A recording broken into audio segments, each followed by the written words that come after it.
إنسانية كريمة التقى صاحب السمو الشيخ محمد بن راشد آل مكتوم نائب رئيس الدولة رئيس مجلس الوزراء حاكم دبي رعاه الله في استراحة سموه بمنطقة المرموم مجموعة من الرياضيين المشاركين في أولمبياد ذوي الاحتياجات الخاصة دورة زايد الخير، والتي تنطلق اليوم السبت في ضيافة دولة الإمارات العربية المتحدة بمشاركة أكثر من 1000 لاعب ولاعبة من دول الإمارات ودول الشرق الأوسط وشمال أفريقيا. وقد رحب سموه بالرياضيين من ذوي الاحتياجات الخاصة وبحضور سمو الأميرة هيا بنت الحسين حرم صاحب السمو الشيخ محمد بن راشد آل مكتوم رئيسة مجلس إدارة نادي دبي للفروسية، ومعالي محمد عبد الله القرقاوي وزير الدولة لشؤون مجلس الوزراء. واطمأن صاحب السمو الشيخ محمد بن راشد آل مكتوم على راحتهم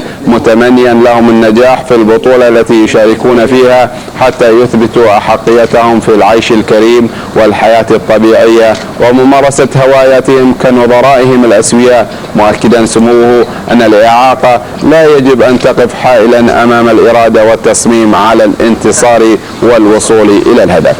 وعقب اطمئنان صاحب السمو نائب رئيس الدولة رئيس مجلس الوزراء حاكم دبي على أوضاع الرياضيين من ذوي الاحتياجات الخاصة، شاركهم سموه ركوب الخيل وشجعهم على ممارسة رياضة الفروسية التي وصفها بشفاء للعقل وراحة للنفس. وأمر صاحب السمو الشيخ محمد بن راشد آل مكتوم بتخصيص أحد اسطبلات خيول جودالفين لذوي الاحتياجات الخاصة حتى يتمكنوا من ممارسة هذه الرياضة في أجواء تتناسب وإعاقتهم، موجها سموه بتوفير كافة متطلبات الرياضيين من هذه الفئة في الاسطبل من علاج طبيعي ومدربين متخصصين وغير ذلك من الاحتياجات المناسبة لهم.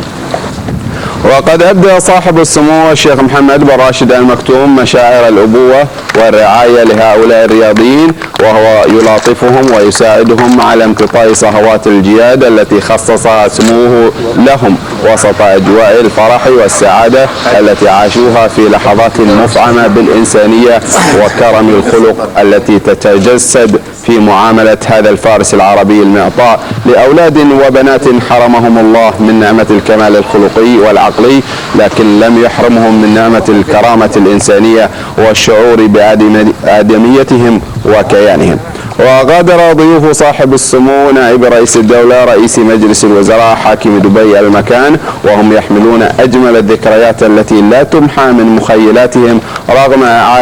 إعاقتهم الذهنية التي لم تمنعهم من الحديث عن قائد عربي فذ وفارس كريم متواضع طالما عبر عن إنسانيته وقلبه الرحيم حيال المحرومين والمنكوبين من الفئات البشرية في هذا العالم على طريقته الخاصة.